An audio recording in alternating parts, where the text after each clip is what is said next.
نحمده ونصلي ونسلم على سيدنا ومولانا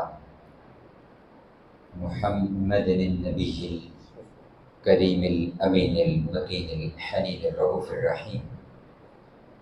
أما بعد فأعوذ بالله من الشيطان الرجيم. بسم الله الرحمن الرحيم. إن الذين يؤذون الله ورسوله لعنهم الله في الدنيا والآخرة وأعد لهم عذابا مهينا. صدق الله مولانا العظيم. إن الله وملائكته يصلون على النبي يا أيها الذين آمنوا صلوا عليه وسلموا تسليما. اللهم صل وسلم وزد وبارك على نبينا وحبيبنا محمد وآل محمد. صلاة وسلام عليك يا سيدي يا رسول الله وعلى آلك وأصحابك يا سيدي يا حبيب الله. الصلاة والسلام عليك يا سيدي يا رحمة للعالمين وعلى آلك وأصحابك يا سيدي یا شفیع المذنبین یا خاتم النبیین.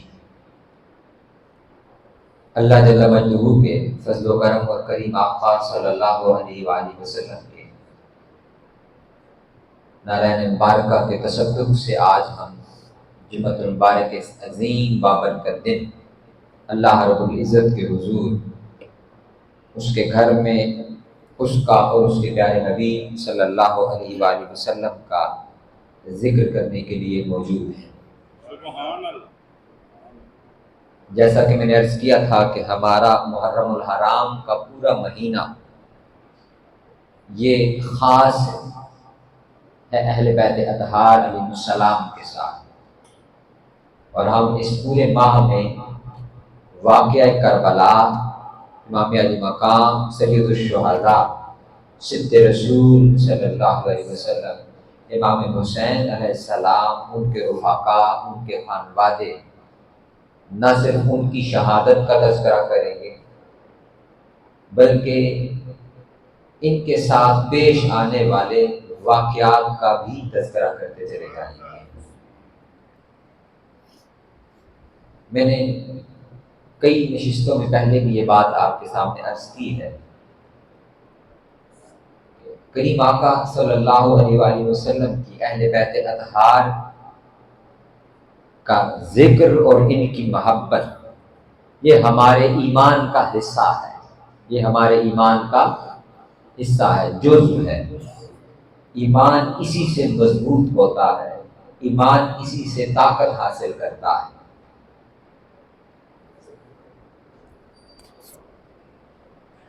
اس لیے لازم ہے کہ ہم اپنے ایمان کی تقویت کے لیے، ایمان کی مضبوطی کے لیے اس ذکر کو بار بار دہراتے بھی رہیں، کرتے رہیں، اور اپنے دلوں کو اور ایمان کو تازگی بھی بخشتے رہیں. اور اس دوران میں نے یہ بھی ذکر کیا کہ کہیں ہمارے دل میں اگر یہ خیال پیدا ہو کہ علامہ صاحب باسی نہیں کر رہے ہوں، ایسے شروع کر دیتا کام، تو پھر ہمیں توجہ کرنی پڑے گی کہ ہم کہاں کھڑے ہیں. اگر ہمیں آقا صلی اللہ علیہ وسلم کے فیملی، حضور کے بچوں کا ذکر پسند نہیں ہے تو پھر ہم نے کن کا کلمہ پڑھا ہے؟ اگر تو کلمہ ہم نے محمد رسول اللہ صلی اللہ علیہ وسلم کا پڑھا ہے اور ہم ان سے محبت کا دعویٰ کرتے ہیں تو پھر تو ہمیں خوشی ہونی چاہیے کہ ہم تو اپنے محبوب آقا اور ان کی فیملی اور ان کے بچوں کا ذکر کر رہے ہیں. تو پھر تو ہمیں زیادہ خوشی ہونی چاہیے. پھر تو پریشانی والی بات ہے ہی نہیں، سرے سے نہیں. آج کی جو ہماری اس نشست کا موضوع اور مضمون ہے وہ جیسا کہ میں نے عرض کیا تھا کہ ہم یزید بدبخت کے حوالے سے گفتگو اور بات کریں گے، اور یہ جاننے کی کوشش کریں گے کہ یہ بدبخت آدمی، لعین آدمی اس کے کرتوت کیا تھے اور یہ کیوں مستحق لعنت ہے، یہ کیوں مستحق لعنت ہے۔ میں ابتداءً ایک چیز ذکر کر رہا ہوں، اس بات کو میں گفتگو کے آخر میں پھر بھی دوہرا دوں گا، اور وہ یہ ہے، میرا تعلق کیونکہ منہاج القرآن سے ہے، ادارہ منہاج القرآن سے، اور میں حضور سیدی شیخ الاسلام ڈاکٹر محمد طاہر القادری دامت برکاتہ العالیہ ان کی بارگاہ سے میں نے فیض پایا ہے، وہاں سے پڑھا ہے۔ ان کا موقف یزید کے بارے میں یہ ہے کہ نہ صرف وہ یزید کو مستحق لعنت سمجھتے ہیں، بلکہ میں آگے اب گفتگو کا آغاز کرنے جا رہا ہوں تو انہی دلائل کی روشنی میں آپ نہ صرف یزید کو لعنتی سمجھتے ہیں بلکہ یزید کو کافر سمجھتے ہیں، اور آپ کا موقف امام احمد بن حنبل کے قول کے مطابق وہ یزید کے کفر کا ہے۔ امام احمد بن حنبل کا بھی قول یہی ہے، ہمارے جو 4 فقہ کے امام ہیں، امام ابو حنیفہ رحمۃ اللہ علیہ، امام مالک، امام شافعی اور امام مالک، امام احمد بن حنبل، تو امام احمد بن حنبل یزید کو کافر جانتے اور سمجھتے ہیں۔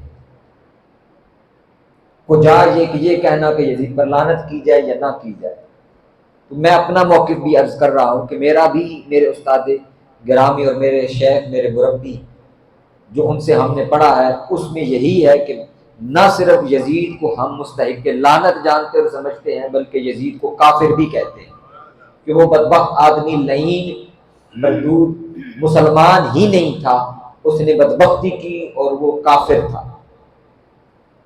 اب آئیے یہ جاننے اور سمجھنے کی کوشش کرتے ہیں کہ ہم ایسا کیوں کہتے ہیں۔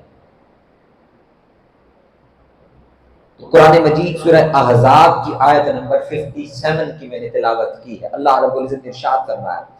ان الذین، بڑی توجہ کے ساتھ یہ گفتگو ملاحظہ فرمائیں، اور میں آج کی گفتگو بھی روایتی خطاب کے انداز میں نہیں کروں گا بلکہ چاہوں گا کہ ہم ایک گفتگو کے انداز میں چیزوں کو سمجھنے کی کوشش کریں۔ اللہ رب العزت نے ارشاد فرمایا، ان الذین یؤذون اللہ ورسولہ لعنہم اللہ فی الدنیا والآخرہ وأعد لہم عذابا مہینا۔ بے شک جو لوگ اللہ اور اس کے رسول صلی اللہ علیہ وآلہ وسلم کو اذیت دیتے ہیں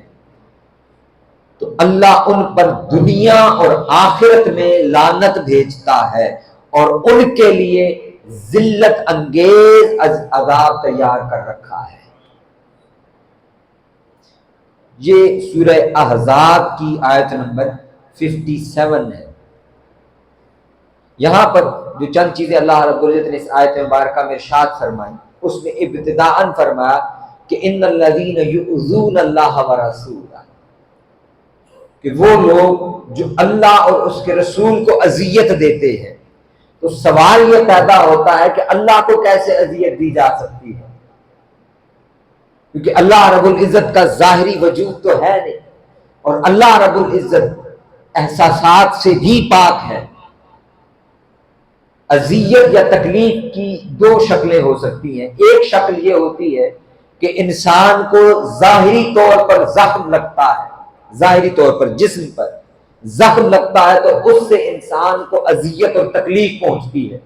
کہیں پر کوئی کٹ لگتا ہے، گولی لگتی ہے، تلوار لگتی ہے، تیر لگتا ہے، زخم لگتا ہے، تو اس سے انسان کا جسم جب زخمی ہو تو ایک یہ تکلیف ہوتی ہے انسان کو، یہ ظاہری جسم کے اوپر تکلیف ہے۔ اور ایک تکلیف اور اذیت یہ احساس کا نام ہے کہ ظاہری طور پر تو انسان کو تکلیف اور زخم نہیں پہنچتا، لیکن انسان کے سامنے کوئی نہ کوئی ایسا عمل کیا جاتا ہے جو اس کو ناپسند ہوتا ہے، اس عمل سے انسان کو اذیت اور تکلیف پہنچتی ہے۔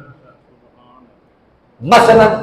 ہم جن لوگوں کے ساتھ پیار کرتے ہیں، محبت کرتے ہیں، ہماری اولاد ہے، ہمارے گھر والے ہیں، ہمارے ماں باپ ہیں، انہیں کوئی شخص تکلیف دیتا ہے، ہمارا بچہ گر جاتا ہے کہیں سے، تو ہمیں اس کا گر جانا، اس کا تکلیف پہنچنا، اس کو تکلیف پہنچنا ہمیں تکلیف پہنچاتا ہے۔ درد اس کو ہوا ہے، زخم اس کو ہوا ہے، لیکن ہم اس کی تکلیف دل میں محسوس کرتے ہیں۔ خدا نہ خواستہ اسی طرح کوئی ہمارے والدین کے بارے میں برے لفظ کہے تو ہم سے وہ برداشت نہیں ہوتے۔ یہ احساس کی اذیت اور تکلیف ہے، یعنی ظاہری زخم نہیں لگایا اس نے، لیکن اس نے ہمارے بزرگوں کو تکلیف دی، اپنی زبان کے ساتھ اذیت دی، تو اس اذیت سے بھی انسان کو اذیت اور تکلیف پہنچتی ہے، جو احساس کی اذیت اور تکلیف ہے۔ لیکن بات یہ ہے کہ اللہ رب العزت کی ذات وہ تو ظاہری جسم سے بھی پاک ہے اور احساسات سے بھی پاک ہے۔ وہ فرماتا ہے کہ جو اللہ کو اذیت اور تکلیف دیتے ہیں تو باری تعالیٰ تجھے کیسے اذیت اور تکلیف ہوتی ہے؟ فرمایا کہ جو میرے محبوب کو اذیت دے ظاہری زخم کی شکل میں یا احساس کی شکل میں، تو اس نے گویا محبوب کو اذیت اور تکلیف نہیں دی، اس نے مجھے رب العالمین کو اذیت اور تکلیف دی۔ تو اللہ رب العزت نے اس اذیت اور تکلیف کا ذکر اپنی طرف کر لیا ہے کہ یہ اذیت اور تکلیف دینا، میرے محبوب کو تکلیف دینا، یہ محبوب کو تکلیف دینا نہیں ہے، یہ مجھے تکلیف دینا۔ اب آگے چلیے، اگر آقا صلی اللہ علیہ وسلم کو تکلیف کسی نے دی، بدبختی کی، اذیت پہنچائی، تو اس پر اللہ رب العزت کا حکم کیا ہے؟ فرمایا اگر کسی نے یہ بدبختی کی تو لعنہم اللہ فی الدنیا والآخرہ، جو میرے محبوب کو اذیت اور تکلیف دے گا تو اللہ رب العزت فرماتا ہے کہ اللہ دنیا میں بھی اور آخرت میں بھی ان پر لعنت کرتا ہے۔ وَلَهُمْ عَذَابٌ مُهِينٌ، اور اس کے لیے عذاب مہین اللہ رب العزت نے تیار کر رکھا ہے۔ وَأَعَدَّ لَهُمْ عَذَابًا مُهِينًا، اعد تیار کر رکھا ہے اللہ نے ایسے لوگوں کے لیے عذاب مہین۔ اب آگے چلیے، قرآن مجید میں مختلف عذابوں کا ذکر آیا ہے، اللہ رب العزت نے مختلف عذابوں کا ذکر کیا، کبھی فرمایا عذاب عظیم، بڑا عذاب، کبھی فرمایا ہے عذاب علیم، دردناک عذاب، اور کہیں فرمایا ہے عذاب مہین، ذلت والا عذاب۔ لیکن یہ جتنے عذاب کی اقسام ہیں ان میں سے عذاب عظیم اور عذاب علیم یہ اللہ رب العزت نے گناہگاروں اور منافقوں کے لیے بیان کیا ہے، لیکن اکیلا عذاب مہین ایسا عذاب ہے کہ پورے قرآن مجید میں یہ جتنی مرتبہ بھی آیا ہے یہ اللہ رب العزت نے کافروں کے لیے ذکر کیا ہے۔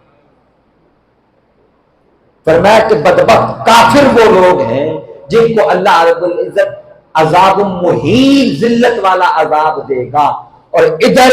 جنہوں نے آقا صلی اللہ علیہ وسلم کو اذیت اور تکلیف دی ان کے لیے فرمایا کہ اگر کسی نے میرے محبوب کو تکلیف دی تو آقا صلی اللہ علیہ وسلم کو اذیت اور حضور کو تکلیف دینے کی وجہ سے وہ بدبخت دین سے خارج ہو گیا،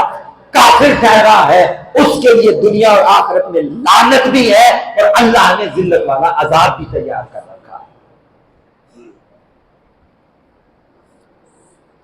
اب جب یہ بات ہمیں سمجھ میں آ گئی تو آگے بڑھیے، اور ہم یہ سمجھتے ہیں کہ یہ جو سورہ احزاب میں اللہ رب العزت نے ذکر فرمایا ہے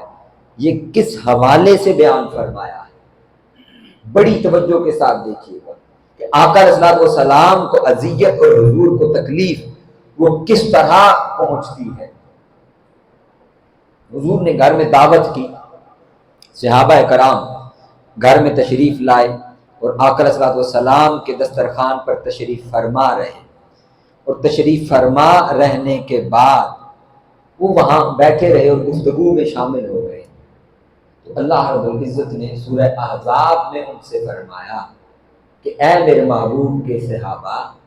جب تم یہاں آؤ اور کھانا کھا چکو تو پھر یہاں بیٹھ کر گفتگو نہ کیا کرو بلکہ یہاں سے رخصت ہو جایا کرو، اس لیے کہ تمہارا یہاں مجلس لگا کر بیٹھ جانا یہ میرے محبوب کو تکلیف دیتا ہے۔ تو آقا صلی اللہ علیہ وسلم کے آرام میں خلل ڈالنا، اور پھر یہ بھی قرآن نے فرمایا میرا محبوب حیاءً تو سے یہ نہیں کہتا، لیکن اللہ رب العزت وہ اس کو شرم نہیں ہے کسی بات کی، وہ تو رب العالمین ہے اور وہ محبوب کا کیس خود کرتا اور لڑتا ہے۔ تو فرمایا کہ تم میرے محبوب کو یوں تکلیف نہ دیا کرو، وہ حیاءً تم سے نہیں کہتے کہ اٹھ کے گھروں کو رخصت ہو جاؤ، تو تم خود چلے جایا کرو۔ تو اللہ رب العزت نے قرآن مجید میں سندن یہ آیت نازل فرما دی۔ تو حضور کو تکلیف اور اذیت کس سے ہوئی؟ محض آقا صلی اللہ علیہ وسلم کے گھر میں زیادہ دیر بیٹھ کر گفتگو کرنے سے۔ پھر دوسری چیز جو قرآن نے بیان کی، فرمایا کہ میرے محبوب کی ازواج کے ساتھ اگر تم نے گفتگو کرنی ہو تو عام لوگوں کی طرح بات نہ کیا کرو،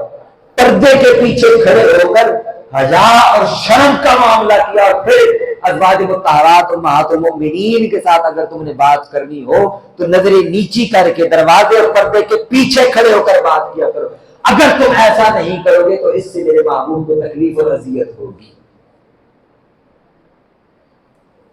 تیسری چیز جو گنوائی قرآن مجید نے وہ یہ کہ فرمایا کہ اب میرے محبوب کی جو ازواج ہیں امہات المؤمنین ہیں، ان میں سے کسی کے ساتھ بھی تم کبھی نکاح نہیں کر سکتے، ابدا کبھی نکاح نہیں کر سکتے۔ اگر تم میں سے کوئی ایسی بدبختی کرے گا، ارادہ کرے گا، سوچے گا، اور یہ صرف آقا صلی اللہ علیہ وسلم کی حیات میں نہیں، قرآن میں لفظ ہے ابدا، ہمیشہ کے لیے، تو اس کا معنی یہ ہے کہ آقا صلی اللہ علیہ وسلم کے ظاہری وصال کے بعد بھی ازواج مطہرات امہات المؤمنین سے نکاح نہیں کیا جا سکتا۔ اور فرمایا اگر کوئی یہ تصور بھی کرے گا تو وہ بدبخت لعنتی ٹھہرے گا، اس سے میرے محبوب کو تکلیف ہوگی۔ جب یہ ہم نے مضمون سمجھ لیا کہ آقا صلی اللہ علیہ وسلم کو کن کن چیزوں سے تکلیف ہوتی ہے، تو آئیے اب چلتے ہیں آقا صلی اللہ علیہ وسلم کے گھر مبارک میں اور ازواج مطہرات سے پوچھتے ہیں کہ آپ بتائیے حضور کو کس چیز سے تکلیف ہوتی ہے۔ تو سیدہ عائشہ صدیقہ رضی اللہ تعالی عنہا روایت کرتی ہیں، اور سیدہ ام سلمہ رضی اللہ تعالی عنہا روایت فرماتی ہیں کہ حضور نے فرمایا کہ یہ حسن اور حسین یہ میرے پھول ہیں، اے میری ازواج ان کو کبھی نہ رلایا کرو۔ اس لیے اور سیدہ کائنات فاطمہ الزہرا کو مخاطب کیا، فرمایا فاطمہ یہ میرے شہزادے کبھی نہ روئے، اس لیے کہ ان کا رونا مجھے اذیت اور تکلیف دیتا ہے۔ اور پھر آقا صلی اللہ علیہ وسلم نے جو کثرت سے اپنی محبت کا اظہار فرمایا کہ یہ میں ان سے محبت کرتا ہوں، باری تعالیٰ تو بھی ان سے محبت کر، اور جو ان سے محبت کرے تو بھی ان سے محبت کر، اور جو ان سے بغض رکھے مولا تو بھی اس سے بغض رکھ، اس سے دشمنی رکھ۔ تو یہ تو تعلق ہے آقا صلی اللہ علیہ وسلم کا حسنین کریمین کے ساتھ۔ اور امام علی مقام کا خاص مقام کیا ہے جو پہلی نشست میں ہم نے گفتگو کی، حضرت ام سلمہ رضی اللہ تعالی عنہا کی جو روایت ہے، فرمایا کہ حضور نے فرمایا کہ میں آرام کرنے لگا ہوں ام سلمہ، کسی کو اندر آنے کی اجازت نہیں ہے۔ حضرت ام سلمہ رضی اللہ تعالی عنہا فرماتی ہے کہ میں باہر بیٹھ گئی چوکیداری کرنے کے لیے کہ آقا صلی اللہ علیہ وسلم کا حکم مبارک ہے، اب کسی کو اندر نہیں جانے چاہیے۔ تو دیکھتی ہوں کہ امام علی مقام امام حسین علیہ السلام وہ دوڑتے دوڑتے آئے اور دوڑ کر دروازے سے اندر داخل ہو گئے، اور نہ صرف داخل ہوئے، اندر جا کر اپنے نانا جان کے سینہ اقدس کے اوپر چھلانگ لگا کر سوار ہو گئے، اور حضور بیدار ہو گئے، اور بیدار ہو کر اپنے شہزادے کو حضور چومتے جاتے ہیں، چومتے جاتے ہیں۔ یہ آقا صلی اللہ علیہ وسلم کی محبت کا عالم ہے، یہاں تک کہ سیدہ حضور گھر تشریف لائے، پوچھا فاطمہ میرے شہزادے کدھر ہیں، میرے بیٹے کدھر ہیں؟ فرمایا کہ وہ اپنے بابا جان کے ساتھ باہر پانی بھرنے اور پینے کے لیے گئے ہیں۔ آقا صلی اللہ علیہ وسلم ان کی تلاش میں باہر چلے گئے، باہر تشریف لے گئے۔ جب باہر تشریف لے گئے تو دیکھا ایک حوض کے پاس مولا کائنات بھی تشریف فرما ہے، حسنین کریمین بھی وہاں پر کھیل رہے ہیں۔ سنیے کہ حضور کو حسنین کریمین کی تکلیف کا کتنا خیال ہے۔ حضور نے فرمایا علی جب پانی بھر چکو، پانی پی چکو تو جلد گھر لوٹ جانا اور میرے بچوں کو گرمی نہ لگنے دینا، گرمی لگنے سے پہلے گھر چلے جائیں۔ قربان جائیے حسنین کریمین آپ پر کہ حضور آپ کو گرمی بھی نہیں لگنے دینا چاہتے۔ حضور چاہتے ہیں کہ میرے بیٹوں کو، میرے شہزادوں کو گرمی بھی نہ لگے، گرم دھوپ بھی نہ لگے۔ اور اب آئیے کہ جب فرشتے نے آ کر علیہ السلام سے عرض کی کہ یا رسول اللہ کیا آپ اس حسین سے بڑی محبت کرتے ہیں؟ حضور نے فرمایا ہاں میں اس حسین سے بہت محبت کرتا ہوں۔ اس نے عرض کی یا رسول اللہ تیرے خبر یہ ہے کہ آپ کے بعد آپ کی امت آپ کے اس بیٹے حسین کو کربلا میں شہید کر دے گی۔ اب حضور کو جو تکلیف پہنچی، ابھی شہزادہ حسین حضور کی گود میں ہے،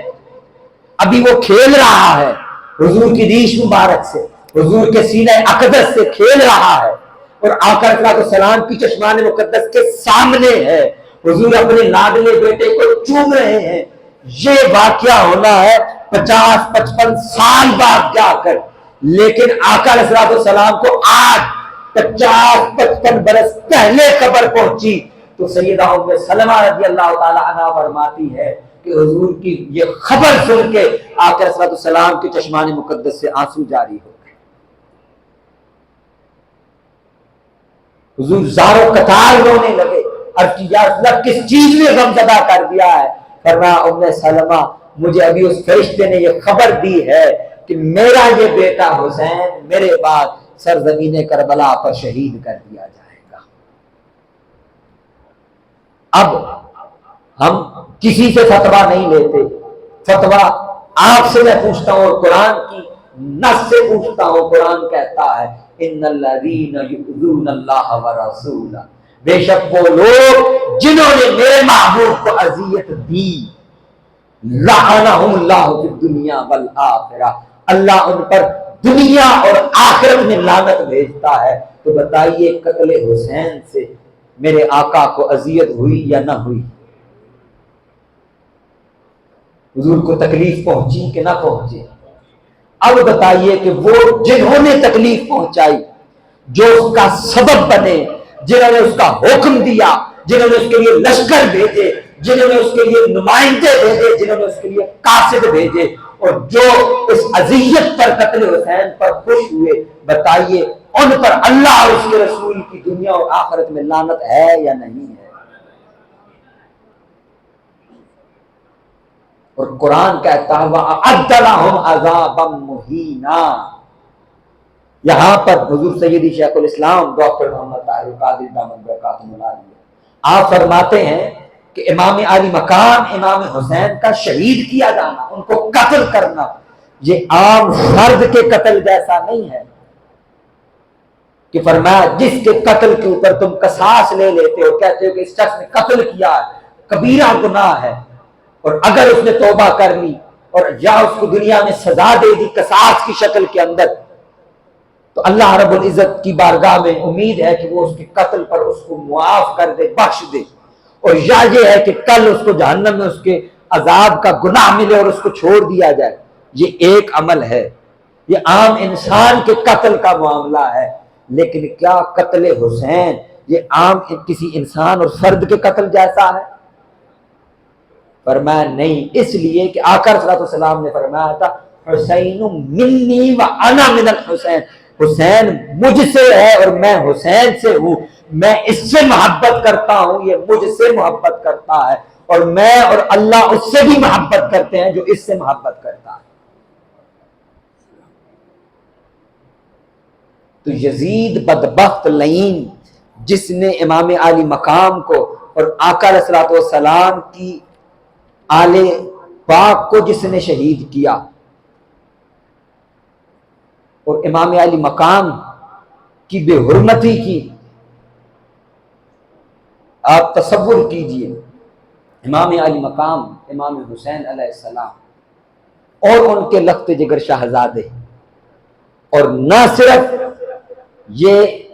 اس انداز میں ان کو شہید کیا، سیدہ ام سلمہ رضی اللہ تعالی عنہ اور حضرت عبداللہ بن عباس رضی اللہ تعالی عنہ اپنی اپنی روایات میں فرماتے ہیں کہ ہم نے خواب میں دیکھا آقا علیہ الصلوۃ والسلام کی ریش مبارک پر مٹی تھی، گرد تھی، اور آپ کے سر مبارک پر بھی گرد تھی. ہم نے عرض کیا یا رسول اللہ صلی اللہ علیہ وآلہ وسلم کیا معاملہ ہے، یہ کیا، کیوں اس طرح کی آپ کی حالت مبارکہ ہے؟ حضور نے فرمایا اس وجہ سے کہ میں ابھی مقتل حسین سے آ رہا ہوں، میں دن بھر حسین اور اس کے ساتھیوں کو شہید ہوتا دیکھتا رہا ہوں اور ان کا خون اس شیشی میں جمع کرتا رہا. یہ عام فرد کے قتل جیسا قتل نہیں ہے، یہ حسین کا قتل ہے. اور یزید بدبخت بھی وہ کیوں چاہتا تھا کہ امام علی مقام اس سے بیعت کر لے؟ اس لیے کہ وہ بھی جانتا تھا کہ یہ صرف حسین کی بیعت نہیں ہے. یہ بات میں آپ کو عرض کرتا چلوں، یہ بھی سوال ذہنوں میں ہو سکتا ہے نا کہ بھئی بیعت تو اور بہت ساروں نے نہیں کی تھی. حضرت عبداللہ بن زبیر نے بیعت نہیں کی، عبداللہ بن عباس رضی اللہ تعالیٰ عنہ نے بیعت نہیں کی، عبداللہ بن عمر رضی اللہ تعالیٰ عنہ نے بیعت نہیں کی، عبد الرحمن بن ابی بکر رضی اللہ تعالیٰ عنہ نے بیعت نہیں کی. بیعت تو انہوں نے بھی نہیں کی تھی. وہ کیا وجہ ہے کہ اس نے مدینہ میں مروان کو قاصد بھیجا کہ تمہارے اوپر سخت مرحلہ آ گیا ہے، اب تمہاری آزمائش ہے، میں دیکھتا ہوں کہ تم آزمائش میں پورا اترتے ہو یا نہیں اترتے. کیا وجہ ہے کہ مکہ میں اس نے جاسوس چھوڑے کہ حج کے موقع کے اوپر امام علی مقام کو شہید کر دیا جائے. کیا وجہ ہے کہ کوفہ میں حضرت نعمان بن بشیر کو تبدیل کر کے عبید اللہ ابن زیاد شقیق القلب کو اور بد نسل کو، ابن مرجانہ کی گندی نسل کو اس نے وہاں پر گورنر بنا کر کے بھیجا اور اس نے کہا کہ ابن زیاد اب تمہاری آزمائش کا آغاز ہوتا ہے. میں دیکھتا ہوں مجھے خبر پہنچی ہے حسین کوفہ کی طرف روانہ ہو گئے ہیں، یہ تیرا امتحان ہے، میں دیکھتا ہوں تو اس امتحان میں پورا اترتا ہے یا تو غلاموں کی اولاد ہمیشہ غلام ہی رہے گا. حسینیت حسینیت حسینیت حسینیت یزیدیت. کیوں یہ ساری وجوہات کیوں تھی؟ اس وجہ سے کہ یزید بدبخت یہ جانتا تھا. اس کا بیک گراؤنڈ سمجھ لیجئے کہ کیا ہے. سیدنا عثمان غنی رضی اللہ تعالی عنہ آپ کی شہادت ہوئی تو ساری امت بالاتفاق حضور مولا کائنات کے پاس گئی، فرمایا کہ آپ بیعت کر لیجئے، بیعت لے لیجئے. حضور مولا کائنات نے فرمایا میں خود کو اس اہل نہیں سمجھتا، یہ مسند یہ دنیا کے معاملات ہیں، ہمیں اس سے کوئی غرض نہیں. امت ساری کا یہ کہنا تھا کہ حضور اس وقت امت فتنوں میں گھری ہوئی ہے، پریشانی میں ہے، اور آپ سے زیادہ اہل شخص ہم روح زمین پر کوئی دوسرا نہیں دیکھتے. تو آپ کی اہلیت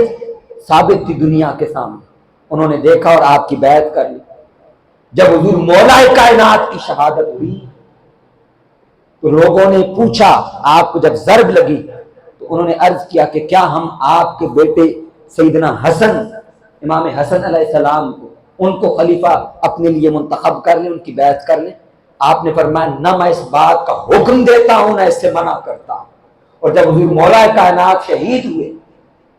آپ رخصت ہو گئے دنیا سے، تو ساری امت بالاتفاق دیکھ رہی تھی کہ اب ایک ہی اہم شخص ہے اور وہ حضور کا شہزادہ سیدنا امام حسن علیہ السلام. ان کی بیعت کر لی. بعد ازاں جب ان کی جنگ ہوئی حضرت معاویہ رضی اللہ تعالیٰ عنہ سے، سیدنا امام حسن دستبردار ہو گئے، تو اب امت کس کو دیکھ رہی تھی؟ امام حسن کے بھی وصال کے بعد اور شہادت کے بعد وہ دنیا میں ایک ہی فرد تھا، وہ ایک ہی شخص تھا جو لیڈرشپ کی اہلیت رکھتا تھا، جو اس امت کی گرتی ہوئی کشتی کو سنبھال سکتا تھا. اس کا نام تھا امام حسین علیہ السلام. اور آپ کو جو میں نے پہلے بھی عرض کیا، جو کوفہ سے خط لکھے وہ کسی عام نے خط نہیں لکھے، ان میں بڑے کبار صحابہ کرام تھے جنہوں نے سیدنا امام علی مقام کو خط لکھ کر بلایا تھا. معنی کیا ہے ان کا خط لکھنے کا؟ کہ وہ آپ کو اہل سمجھتے تھے اور وہ یہ جانتے تھے کہ یزید بدبخت کی ولی عہدی پہلے جس طرح دھونس اور دھاندلی اور ظلم کے ساتھ کی گئی ہے ہم اس کو نہیں مانتے، یہاں تک کہ جب مروان مسجد نبی کے منبر پر کھڑے ہو کر اس نے کہا کہ یزید کی ولی عہدی ایسے ہی ہے جیسے سیدنا صدیق اکبر نے حضرت عمر فاروق رضی اللہ تعالیٰ عنہ کو نامزد کیا تھا، تو حضرت عبد الرحمن بن ابی بکر کھڑے ہو گئے، انہوں نے کہا بدبخت جھوٹ بولتے ہو تم، لعنت ہو تم پر، ایسا نہ رسول اللہ کی سنت ہے نہ رسول اللہ کے خلفاء کی سنت ہے، بلکہ یہ ہرقل روم کی سنت ہے کہ اپنے بیٹوں کو آگے بادشاہ بنایا جائے۔ یہ تو ابھی یزید تخت پر نہیں بیٹھا تھا، ابھی اس کی بیعت نہیں جا رہی تھی 4 سال پہلے، یہ تو تب کی بات ہے۔ تو بعد ازاں جب وہ بدبخت تخت پر بیٹھ گیا تو اب بھی امت کی نگاہیں تو امام علی مقام کو دیکھ رہی تھی۔ ادھر یزید یہ جانتا تھا کہ اگر مجھے بیعت چاہیے تو وہ صرف حسین کی چاہیے، اس وجہ سے کہ اگر ان کی بیعت مل گئی تو یہ بیعت حسین کی نہیں ہے، یہ مصطفیٰ کی ہے۔ یہ سند ہے قیامت تک کے لیے کہ یزید پر کسی اور نے بیعت کی یا نہیں کی۔ آج بھی آپ دیکھیں یہ سوال نہیں پیدا ہوتا کہ فلاں نے بیعت کی، فلاں نے کی، فلاں نے کی۔ آپ جانتے ہیں ان لوگوں کے نام جنہوں نے یزید کی بیعت کر لی تھی؟ کافی ساری دنیا نے تو کر لی تھی نا، اور ان میں کچھ صحابہ کرام بھی شامل تھے، انہوں نے بھی بیعت کی، لیکن آپ ان میں سے کسی ایک کا بھی نام، کیونکہ یہ بات اور موضوع بحث رہا ہی نہیں۔ جب حسین نے بیعت نہیں کی تو پھر کسی اور کی بیعت کا سوال ہی پیدا نہیں ہوتا۔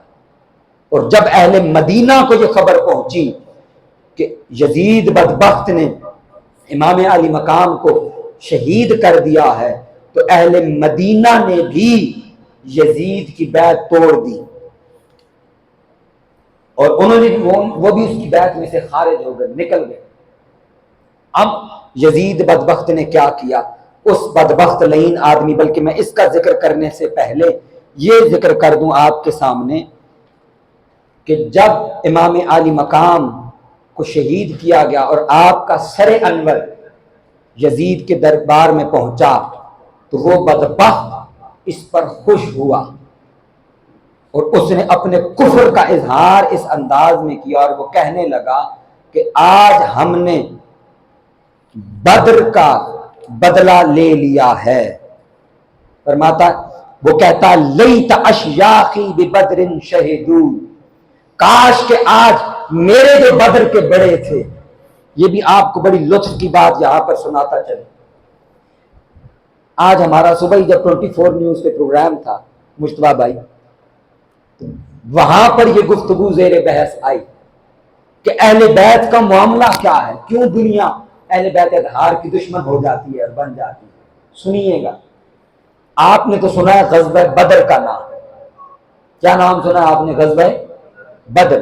غزوہ بدر سے پہلے ایک بدر اولا ایک جنگ ہے، چھوٹی سی جنگ تھی، سرایا تھا، جس میں آقا صلی اللہ علیہ وسلم نے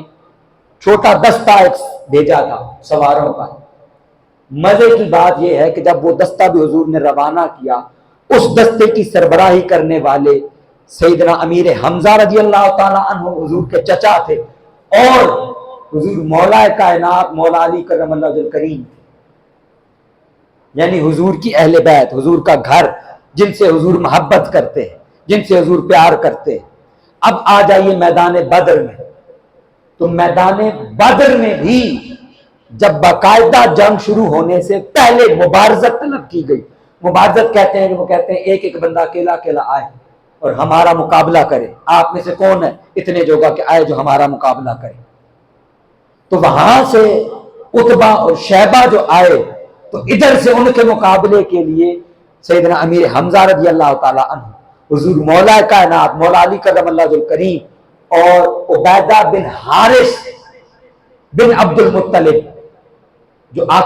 حضور مولا کائنات کے چچا زاد بھائی ہیں اور آقا صلی اللہ علیہ وسلم کے چچا زاد بھائی ہیں، تو یعنی حضور کی اپنی فیملی بنو ہاشم ہی گئی۔ تو بدر میں بھی جنہوں نے بنو امیہ کے بڑوں کو قتل کیا وہ آقا صلی اللہ علیہ وسلم کے اہل بیت اور بنو ہاشم تھے۔ پھر چاہے احد ہو، پھر خندق ہو، خندق کا موقع تھا، ابو سفیان وہاں سے سربراہی کر رہا تھا لشکر کی، اور ادھر آقا علیہ الصلوۃ والسلام نے جب وہ عمر بن عبد ود نے خندق کراس کر لی تو اس نے کہا کہ ہاں بھائی کون ہے جو اب میرے سامنے آئے گا؟ تو آقا علیہ الصلوۃ والسلام نے 3 مرتبہ کہا کون جائے گا جو اس دشمن خدا کو قتل کرے گا؟ تو تینوں مرتبہ ایک ہی ہستی نے ہاتھ بلند کیا، اور اس کا نام ہے حضور مولا کائنات مولا علی کرم الکریم۔ اور جب حضور مولا کائنات اس عمر بن عبد ود،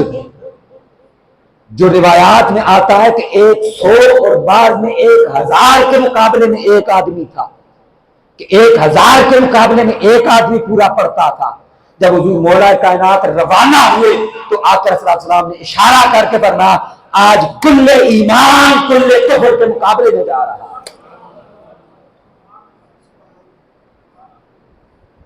اس کو یزید بدبخت کہتا ہے کہ لیت اشیاخی ببدر شہدوا، کاش کہ میرے بدر کے آباء و اجداد، وہ جن کو حضور مولا کائنات نے شہید کیا، ان کو واصل جہنم کیا، جن کو سیدنا امیر حمزہ نے واصل جہنم کیا، وہ کہتا ہے کہ میرے وہ جو میرے اجداد تھے آج وہ دیکھ لیتے کیا جد الخزرج من وقت الاصل فاحلوا واستحلوا فرحا ثم قالوا لی ہنیا لا تخل۔ وہ کہتا ہے کہ وہ دیکھتے کہ ہم نے ان کے 2 گنا زیادہ عزت والے لوگوں کو آج قتل کر دیا ہے۔ تو گویا وہ دشمنان رسول اور دشمنان خدا جن کو آقا علیہ الصلوۃ والسلام نے بدر میں کنویں میں پھینکے جانے کے بعد مخاطب کیا کہ تمہارا ٹھکانہ جہنم ہے، وہ یزید کہتا ہے کہ وہ میرے آباء و اجداد آج اگر ہوتے تو کتنے خوش ہو جاتے۔ یہاں سے پتہ چلتا ہے کہ یہ بدبخت لعین آدمی کبھی مسلمان تھا ہی نہیں۔ اور جب اس نے امام علی مقام امام حسین علیہ السلام کے دندان مبارک پر اور آپ کی ناک مبارک پر چھڑی ماری تو وہاں صحابی رسول رضی اللہ تعالی عنہ کھڑے ہو گئے، انہوں نے کہا بدبخت اپنی اس ناپاک چھڑی کو دور کر لے، اس لیے کہ ہم نے رسول اللہ صلی اللہ علیہ وسلم کو دیکھا تھا کہ انہوں نے اس زبان پر اور ان ہونٹوں پر اور ان آنکھوں پر بوسہ دیا تھا۔ پھر اس یزید بدبخت نے کیا کیا؟ اس نے یہ کیا کہ اس نے جب اہل مدینہ نے اس کی بیعت توڑ دی تو وہ بدبخت آدمی اس نے پورا لشکر روانہ کیا اہل مدینہ کی طرف، اہل مدینہ کی طرف اس نے لشکر روانہ کیا۔ اور سنیے آقا علیہ السلام نے کیا ارشاد فرمایا۔ اور پہلے میں یہ آپ کو عرض کر دوں کہ حضور نے اہل مدینہ کو خوف زدہ کرنے، ڈرانے، ان کو دھمکانے کا کیا حکم ارشاد فرمایا۔ آقا علیہ السلام نے ارشاد فرمایا جو شخص بھی اہل مدینہ کو دھوکہ دے وہ دوزخ کی آگ میں اس طرح پگھل جائے گا جس طرح نمک پانی میں تحلیل کر دیا جاتا ہے۔ آقا علیہ السلام نے ارشاد فرمایا کہ جو شخص بھی اہل مدینہ پر جس نے ظلم کیا، انہیں ڈرایا، انہیں دھمکایا، انہیں خوف زدہ کیا، تو ایسے شخص پر اللہ اور اس کے فرشتے اور تمام لوگوں کی لعنت ہو، اور اللہ اس شخص کی نہ کوئی فرض عبادت قبول کرے گا نہ نفلی عبادت قبول کرے گا۔ یہ اہل مدینہ کے بارے میں حکم ارشاد فرمایا۔ پھر آقا علیہ السلام نے ارشاد فرمایا جو شخص بھی اہل مدینہ کو تکلیف دینے کا ارادہ کرے گا اللہ اس شخص کو دوزخ میں اس طرح پگھلا دے گا جس طرح سیسا آگ میں پگھلایا جاتا ہے یا جیسے نمک پانی میں پگھلایا جاتا ہے۔ یہ اس بدبخت کا انجام ہے جو اہل مدینہ کو تکلیف دے، ان کو ڈرائے، ان کو دھمکائے۔ اس بدبخت نے کیا کیا؟ اس بدبخت نے پورا لشکر روانہ کیا اہل مدینہ کی طرف، اور آقا علیہ السلام نے حضور نے خود اشارہ فرمایا یہ فلاں پہاڑ سے لے کر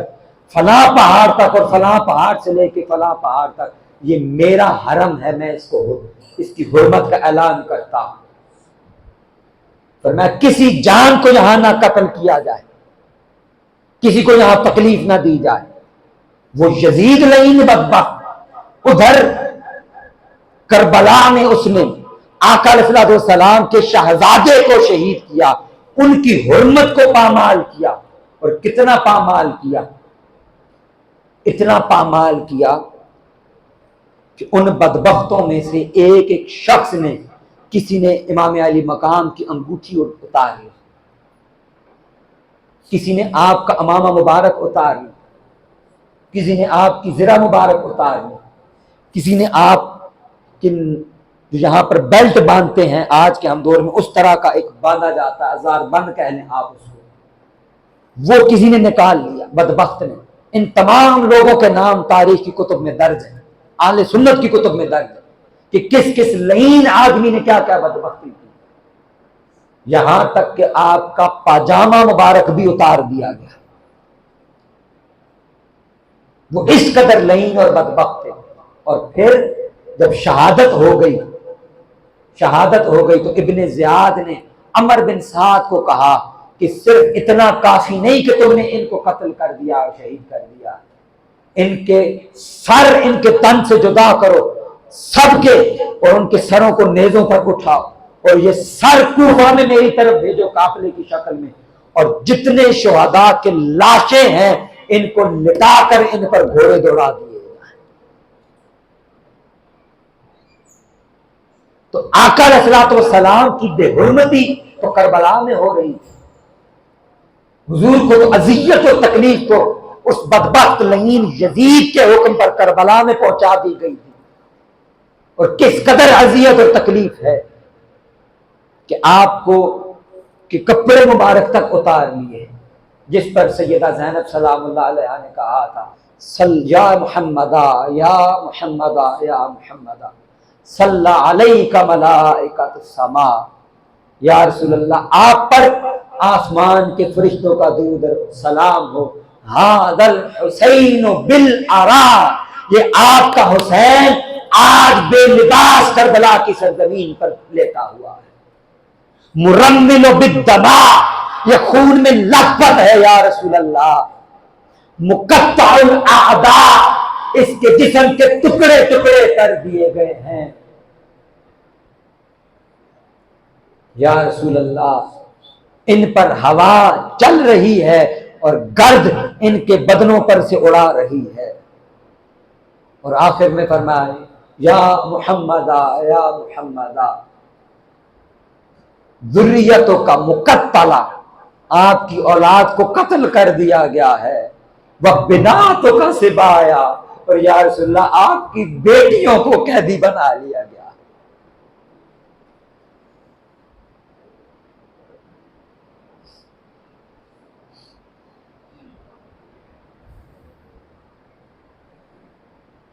وہ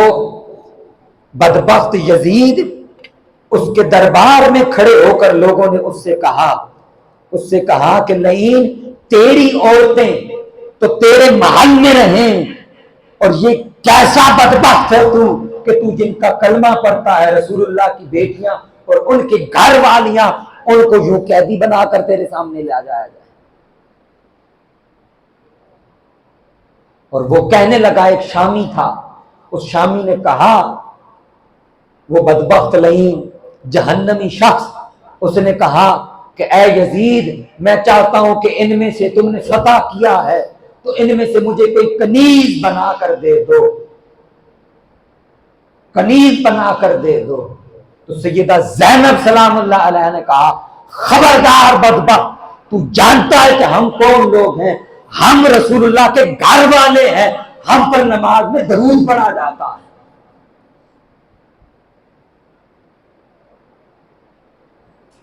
وہ اس قدر بدبختی پہ وہ یزید لعین اتر آیا، اور پھر جب اس نے مدینہ کی طرف لشکر روانہ کیا تو اس نے کہا اپنے لشکریوں کو، اس نے کہا کہ شہر مدینہ تم پر 3 دن کے لیے حلال کرتا، 3 دن کے لیے۔ صحابی رسول، ان کا نام درج ابھی میرے سامنے موجود نہیں ہے، میں ان کا نام بھی آپ کو عرض کر دیتا۔ وہ فرماتے ہیں حضرت سعید بن المسیب رضی اللہ تعالیٰ عنہ، وہ فرماتے ہیں کہ یزید بدبخت نے جب مدینہ پر حملہ کیا تو آقا علیہ الصلوۃ والسلام کی مسجد نبوی میں گھوڑے باندھ دیے گئے اور وہاں 3 دن تک اذان نہیں ہوئی، اور فرمائے میں پاگلوں کا دیوانوں کا بھیس بنا کر حضور کے منبر میں چھپ گیا۔ وہ میرے پاس آئے، انہوں نے دیکھا یہ کوئی دیوانہ یہاں پر بیٹھا ہوا ہے، تو مجھے دیوانہ سمجھ کر چھوڑ دیا۔ آپ فرماتے ہیں 3 دن تک میں آقا علیہ الصلوۃ والسلام کی قبر انور سے اذان کی آواز سنتا تھا اور نماز پڑھتا تھا۔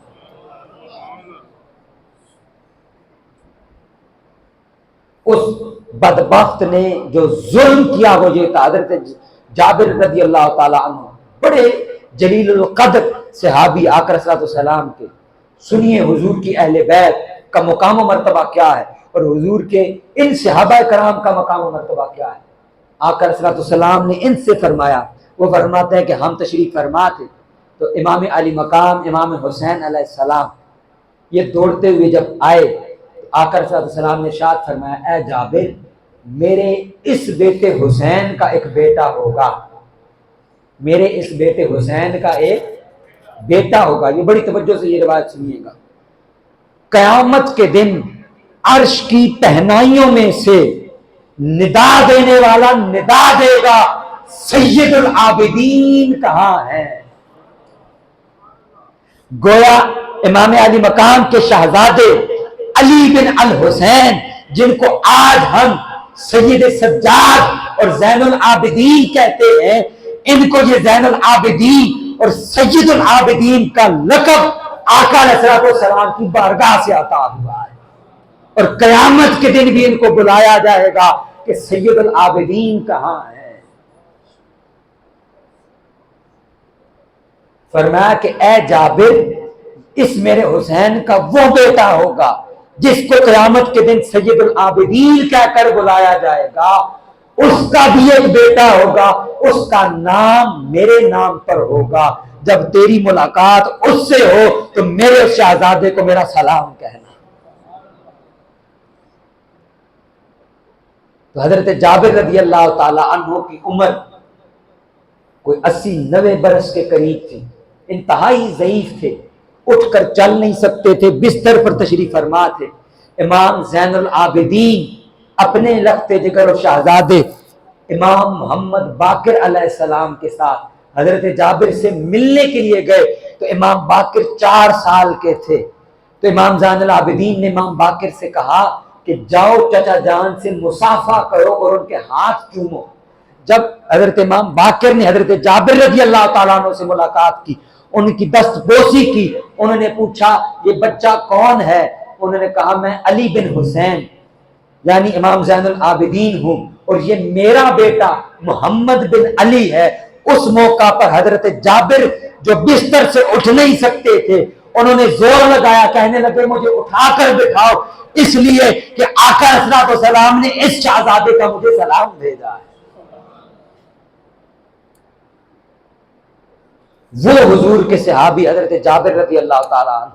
وہ فرماتے ہیں میں مدینہ کی گلی میں چل رہا تھا، یزیدی فوج کے لشکریوں نے میری داڑھی پکڑ کر کھینچی اور مجھے چہرے کے اوپر تھپڑ رسید کی۔ یہ ہیں اس یزید لعین کی بدبختیاں، اور پھر یہ یہاں تک باقی نہیں رہا۔ آپ کو یہ بھی عرض کرتا چلوں کہ اس لعین بدبخت نے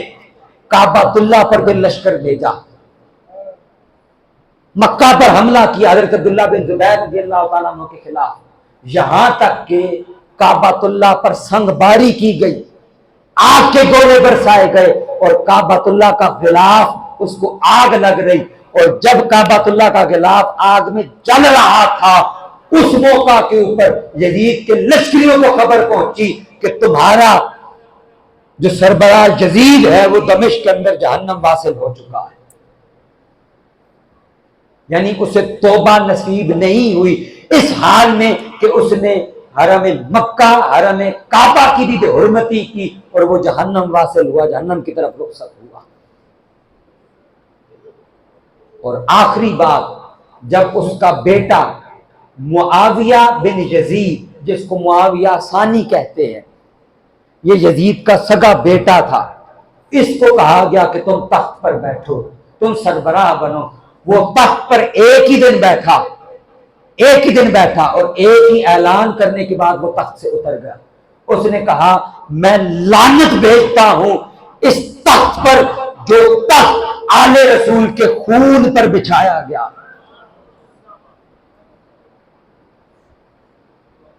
تو گویا اس کے اپنے بیٹے نے اس کے خلاف فتویٰ دیا کہ یزید لعنتی بھی تھا اور آقا علیہ الصلوۃ والسلام کو اذیت دینے کی وجہ سے یہ بدبخت کافر بھی تھا۔ آج کے اس دور کے اندر ہم خوش بخت لوگ ہیں کہ ایک ایسی ہستی، جب یہ چہمگوئیاں ہو رہی ہیں کہ یزید کو کچھ کہا جائے کہ نہ کہا جائے، جب کچھ لوگ اس کے حق میں تعریفیں لکھنے کی کوشش کر رہے ہیں اور اس کے کرتوتوں پر پردہ ڈالنے کی کوشش کر رہے ہیں، اس موقع کے اوپر شیخ الاسلام ڈاکٹر محمد طاہر القادری دامت برکاتہ العالیہ نے یہ 700 صفحے کی کتاب لکھی جس کا نام ہے القول المتین فی امر یزید اللعین، یزید کے کفر اور اس کے لعنت کا مسئلہ۔ آپ نے سب سے پہلے قرآن مجید کی آیات سے ثابت کیا کہ وہ بدبخت کافر تھا، مستحق کے لعنت تھا، جو سورہ احزاب کی آیت مبارکہ میں نے تلاوت کی۔ آخر اللہ رب العزت نے ارشاد فرمایا ان الذین یؤذون اللہ ورسولہ لعنہم اللہ فی الدنیا والآخرہ واعد لہم عذابا مہینا۔ وہ لوگ جو اللہ اور اس کے رسول کو اذیت دیتے ہیں، ان کو تکلیف پہنچاتے ہیں، امام علی مقام کو شہید کر کے اللہ رب العزت دنیا میں بھی اور آخرت میں بھی ایسے بدبختوں پر لعنت بھیجتا ہے، وَأَعَدَّ لَهُمْ عَذَابًا مُهِينًا، اور ایسے بدبخت کافروں کے لیے ذلت آمیز عذاب تیار کیا گیا۔ اور پھر آپ نے مختلف ائمہ کرام کے اقوال نقل کیے بڑی تفصیل کے ساتھ، یہ پڑھنے سے تعلق رکھتی ہے کتاب کہ فلاں امام امام غزالی نے کچھ کہا یا نہیں کہا، امام اعظم ابو حنیفہ رضی اللہ تعالی عنہ انہوں نے یزید کے بارے میں کچھ کہا یا نہیں کہا۔ یہ جو ہمارے ہاں کنفیوژن پیدا کی جاتی ہے، اس ساری کنفیوژن کا حل یہ کتاب القول المتین فی امر یزید اللعین ہے۔ اس کو اپنے گھر میں رکھیں، اس لیے کہ آج کے دور میں جو نسل یزید پیدا ہو گئی ہے، جو یزید کے وکیل پیدا ہو گئے اس کا دفاع کرنے کے لیے، اور آقا علیہ الصلوۃ والسلام کی اہل بیت اطہار کے دشمن جو اپنی نسلوں کا نام تو بنی امیہ کے ناموں پر رکھیں اور لوگوں کو کہیں کہ آقا علیہ الصلوۃ والسلام کی اہل بیت کا نام زین العابدین نام نہ رکھا جائے، تو اس دور کے اندر یہ ان مسئلوں کا حل ہے، یہ حل ہے،